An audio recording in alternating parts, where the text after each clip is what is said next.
discuss the mother and child nutritional campaign all across the region. Also, in the Marwa 1 TO bans the installation ceremony of the recently elected officials of the Cameroon Renaissance Movement Party of Maurice Kamto, citing it will lead to public disorder and chaos in the town of Marwa.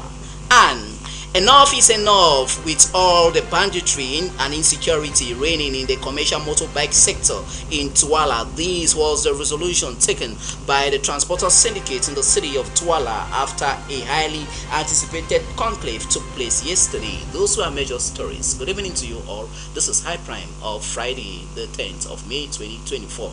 We kickstart with this story from the Southwest region in view of the Mother and Child Nutritional Campaign in the Southwest region. The Southwest Governors Forum members and other healthcare sectors have met today over there at the Southwest Governor's Office in a plenary meeting that was chaired by the Director of Economic, Social and Health Affairs at the Southwest Governor's Office, Mbembe Vanessa, who deliberated on how to make sure for them to advocate more for this set aforementioned health situation to be highlighted all across the region.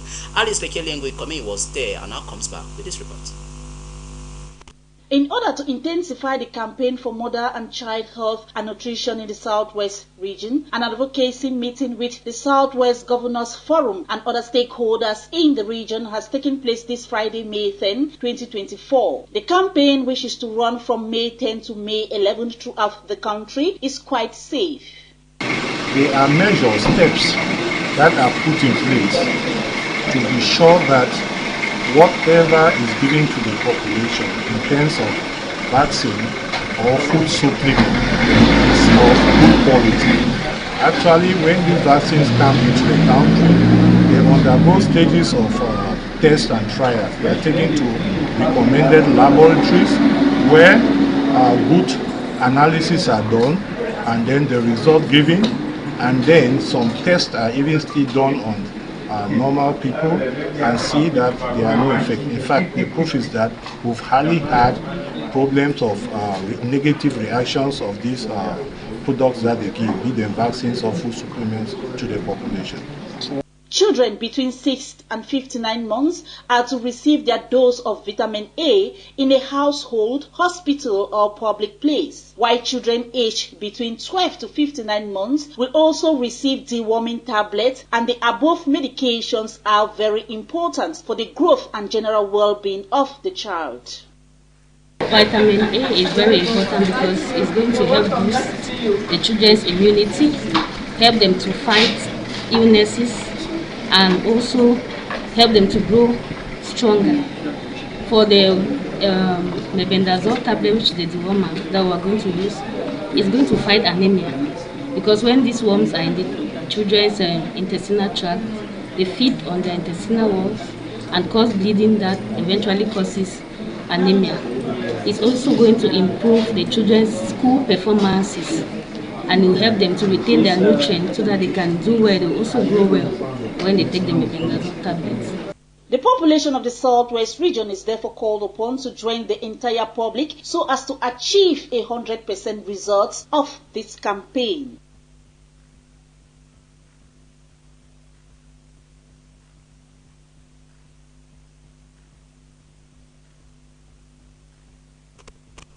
Moving over to the electoral region, the economic capital city of the nation, Douala, with the rate of insecurity over there in Douala reigning in the commercial motorbike sector, some syndicate members have met to discuss on the way forward. This was during a special meeting that took place over there in Douala yesterday with the different syndicate members who brainstormed on the way forward. As they disclosed, more than 25,000 category A driving licenses has been given to commercial motorcyclists in the city of Douala. Aisha Mbeng sat through that meeting and now report.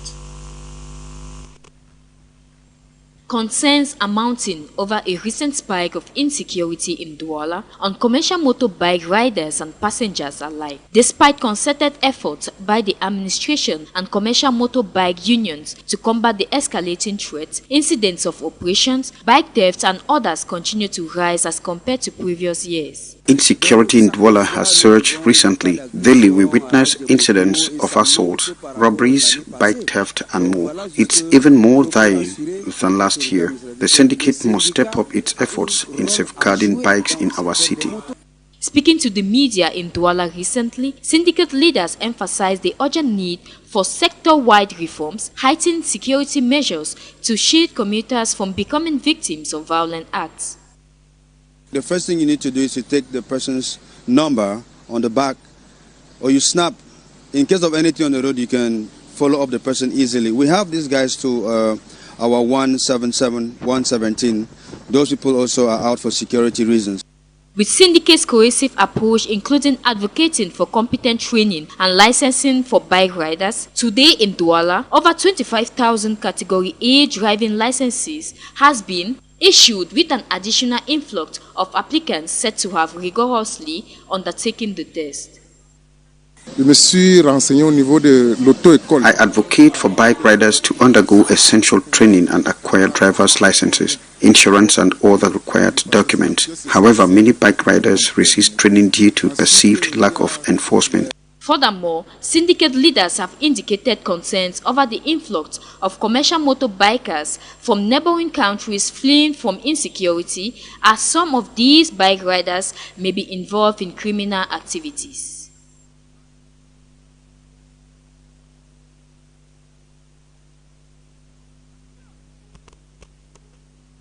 We move on to the city. We remain with the city of Douala this time around, where the city dwellers in the nation's economic capital city of Douala are complaining with the scarcity of beer across that town in Cameroon. As they say, it has been noted that for the past days now, beer consumers and persons who deal in the sale of brewery products cannot actually go ahead with their businesses due to the scarcity. But to what extent will the beer consumers go to satisfy the thirst of their customers? Cynthia Lato has.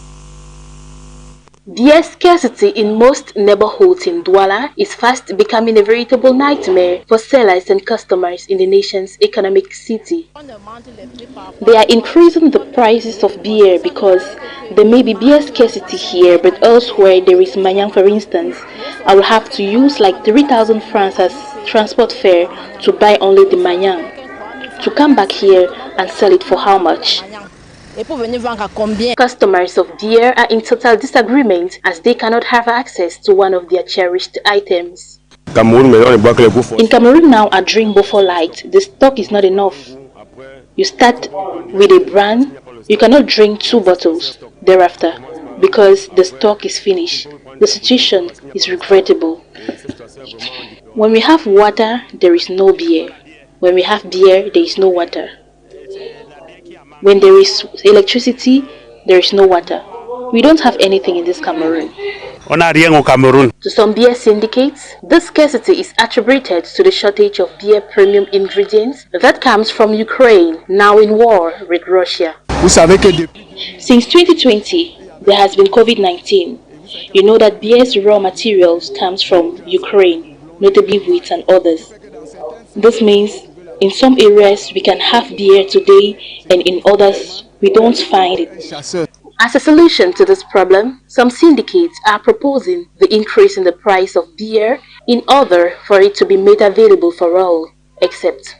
To address the situation, a meeting has been announced between the different stakeholders and the Minister of Trade, Luc Magwabaga Tangana, next 16th May.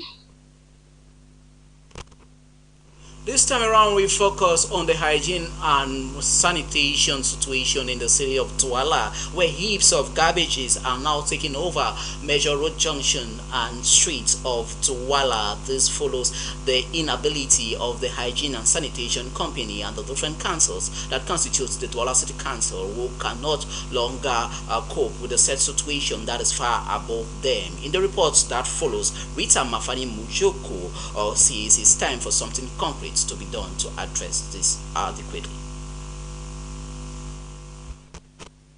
Welcome to Ange Raphael neighborhood of Douala, precisely around the campus of the University of Douala, as the air is messy with the stench of rotten waste. Heaps of garbage continue extending to the major stretch of road, making it unbearable for residents and passerbys to navigate smoothly. Ever present, we have repeatedly urged for the prompt removal of the garbage heap, but to no avail. Even after clearance, residents persist in dumping waste here.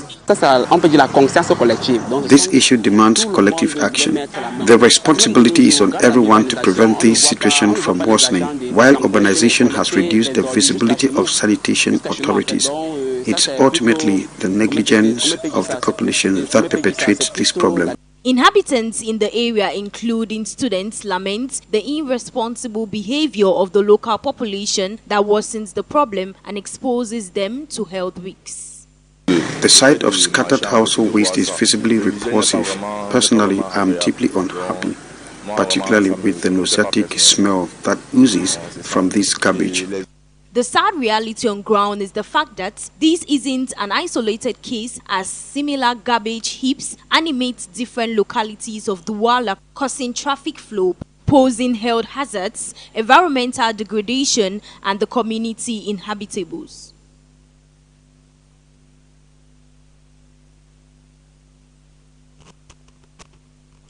We take you to the Bonaberi neighborhood of Douala, where 7 persons has died after they consumed a locally made drink popularly known as Bili Bili. They were rushed to the Bonasama District Hospital in Bonaberi, where they were pronounced dead. According to medical official sources, that indicates that something was put, a poisonous substance was put in the production process of that said Bili Bili drink that is mostly consumed by Northerners and other Cameroonians from different backgrounds. Reporter on that is Aisha. It's official, 6 persons died in the Bonaberi neighborhood of the Douala 4 subdivision after consuming a locally made gin popularly known as Bili Bili.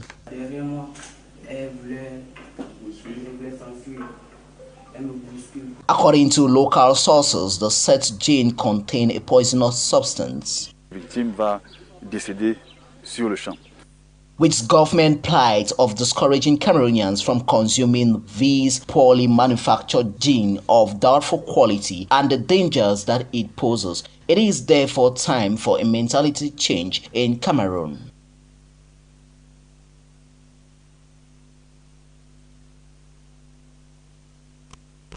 You are watching High Prime and we are coming to you live from our main studio here in High Television.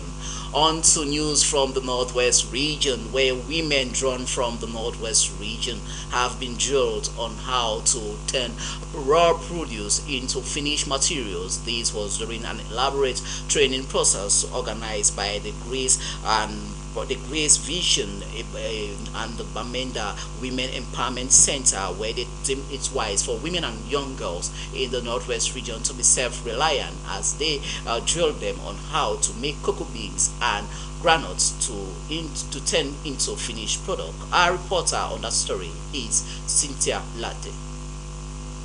The women-led civil society organization in Cameroon is hosting an empowerment training program in Bamenda in a way to promote the consumption of locally produced goods. So this empowerment workshop was brought up mainly because we want to empower women to obtain skills which they can use as a gateway to financial independence. We know women, especially those in the regions, the Northwest region inclusive, face a lot of challenges, and economic empowerment is one of them, which we want to project at the forefront. We want women to be autonomous and to be able to take care of their families. We believe if a woman is empowered, a nation is built. Stay in line with President Paul Biya's import substitution policy. Some of the participants opine that the training has been quite beneficial to them. A lot of knowledge. First of all, I'll use it in my home to feed my family and my kids. Also in my community, I'm going to train other women who will use this cocoa beverages as their business and as their source of income, which will bring a lot of peace and stability in a resilient Northwest region. And I'm so grateful for Madame Yvonne for taking all her time to organize this great. The training session that brought on board women from the different stratas of life in the transformation of raw materials like groundnut, cocoa beans and others is tailored in making the women self-reliant. That this is a very amazing training, because we are looking forward on how we as leaders coming from the CSOs can promote our women to bring forth made in Cameroon products, and this cannot be complete without transformation initiatives. So today I'll be leaving from here as a trainer in transformation of cooking. The initiative taken by the network of women-led CSOs in Cameroon, Nowelec, is to increase local production. Instead of the country to import chocolate, why not produce your own here in the country? We have a lot of cocoa farmers in the Northwest region, so if they come together with their produce and produce cocoa, produce chocolate, produce groundnut paste locally, it will increase local consumption and raise revenue for our country. With this special training having it done in Bamenda, the different trainees have taken the firm commitment to replicate the knowledge gained and impact the rest of the society. Volleyball, football, handball and other sports disciplines have been taking place on the campus of the Pan-African University Institute for Development West Africa, precisely from Buea, where they are celebrating their 60th anniversary of existence. According to the director of the Buea campus, Dr. Asa Gladys, who says these activities is a way to show to the public and the African continent that the Pan-African University that is quite represented in most African countries do not only give pedagogic education, but they offer holistic education. Alice Leke Lyoingo Ikomi followed them throughout and now comes back with the story. It is day 3 of the Pan-African Institute for Development West Africa Teachers Students Cultural Week. Early this Thursday, the students and teachers are out for sporting activities, being volleyball and football. The Cultural Week is usually organized every year, and this year's celebration is going along with the 60th anniversary of PEDWA. At the Pan-African Institute for Development West Africa, Buea, where we are celebrating the 60th anniversary and the activities of PED Cultural Week. Actually, the Pan-African Institute for Development West Africa organizes a cultural week with all its students every year at once. And this cultural week involves students from the Yaoundé campus, the Douala campus, the Bamenda campus, and the Buea campus. As you can see behind me, they are involved in different sociocultural activities. This activity was launched in Yaoundé on the 28th of February 2024 that marked the 60th celebration of the Pan-African Institute for Development. Pan-African Institute is an institution that has been over the years promoting sustainable development of the entire African continent. We have interventions in Morocco, in Burkina Faso, in Gambia, in Zambia, and across the board. In Buea, we currently have students from Gambia, students from Nigeria, students from Ghana that are here to partake in our training. PEDWA offers a holistic study environment. Pan-African Institute offers a holistic study environment where we take care of our students intellectually, emotionally, psychologically, to be able to make them a full citizen of Cameroon and ambassadors of Africa. Organizing this cultural week and the activities involved has helped to lighten the mood of the PEDWA family. A great week so far, started from Tuesday when the Yaoundé and the Douala came in. It's been a great cultural week and I'm really happy that we were able to host them and everything is going according to plan. Our preparation for the games have been exceptional. What the administration has prepared for the students for the camp together has been very exceptional as well. I think it is an arena for us to unite ourselves, not only as those who study in Buea, but to create a family, because we don't know what tomorrow may become. We don't know where we're going to meet each other, and as developmental experts that PEDWA is preparing us to be, we are not just supposed to be minded only in the games, but social lives, because as developmental experts we have to integrate with the society and the people that we meet in our daily activities. The general public is called upon to be part of the Pedwal 60th anniversary come Saturday, May 11. Officials of the Cameroon Renaissance Movement Party (CRM) in Marwa in the Far North region has expressed dissatisfaction following their banning on the installation ceremony of the newly elected officials to pilot the affairs of the Cameroon Renaissance Movement Party over there in the Far North region. The DO for Marwa 1 insists that this set or installation ceremony will go a long way to cite violence and cause public disruption, as the secretary for the CRM party of Maurice Kamto in the Far North region, Jean-Pierre Bichot, debunked this fact. More with our reporter on the story.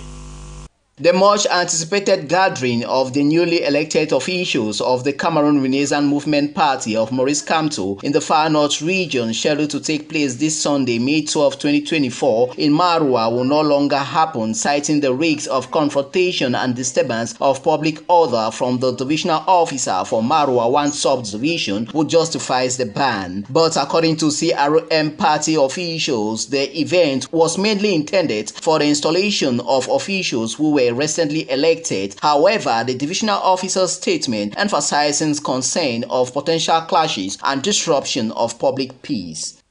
The regional secretary of CRM party for the Far North region expressed his bewilderment on the ban from the administrative authority regarding their installation ceremony, adding to it as a misinterpretation of the party's regional hierarchy, as the party's regional hierarchy finds it inadmissible and non-coherent.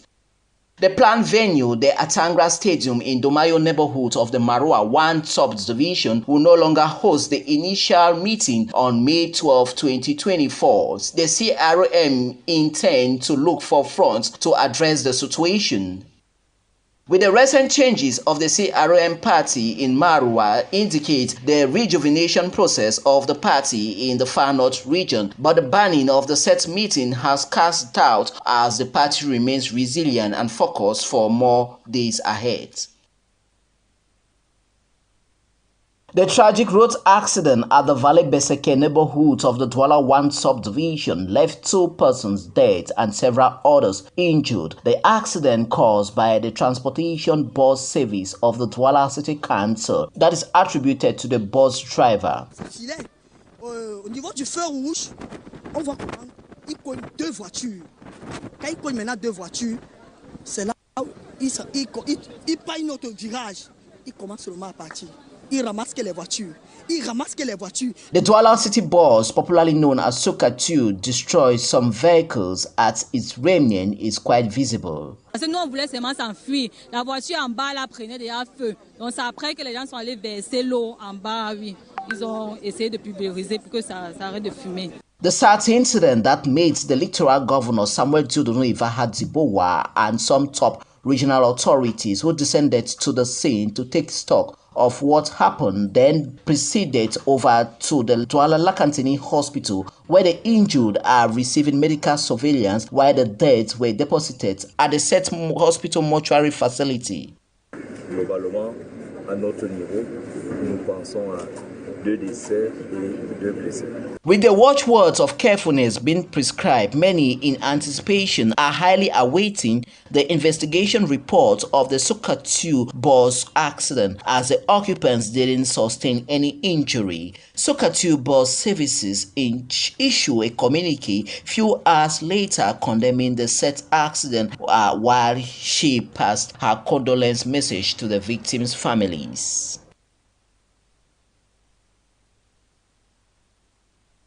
From the Far North region of Cameroon, we take you down south to the Littoral region, precisely in the locality of Douala, where the governor of the Littoral region, Dieudonné Samuel Ivaha-Dzibowa, has visited victims of the recent road accident over there at the Valley Beseke neighborhood of Douala 1 subdivision, who were involved in an accident that was caused by one of the buses of Soka 2, the inter bus that transports persons from one locality to another in the city of Douala after the said bus services. One of the bus crushes cars and persons over there at the Valley Veseke neighborhood. The said persons are receiving treatment over there at the Douala Lakantini Hospital. Meanwhile, the corpses of those two that were killed as a result of that road accident have been deposited at the Douala Lakantini Hospital. More with a reporter on the story. With that story from the city of Douala, this is what we conclude tonight's news package High Prime of Friday, the 10th day of May 2024. Thanks for watching and catch us next week Monday for another edition of High Prime of the day. Meanwhile, stay in the company of Cynthia Lato for High Review tomorrow exactly at 11 evening. From me and the entire news crew, good night.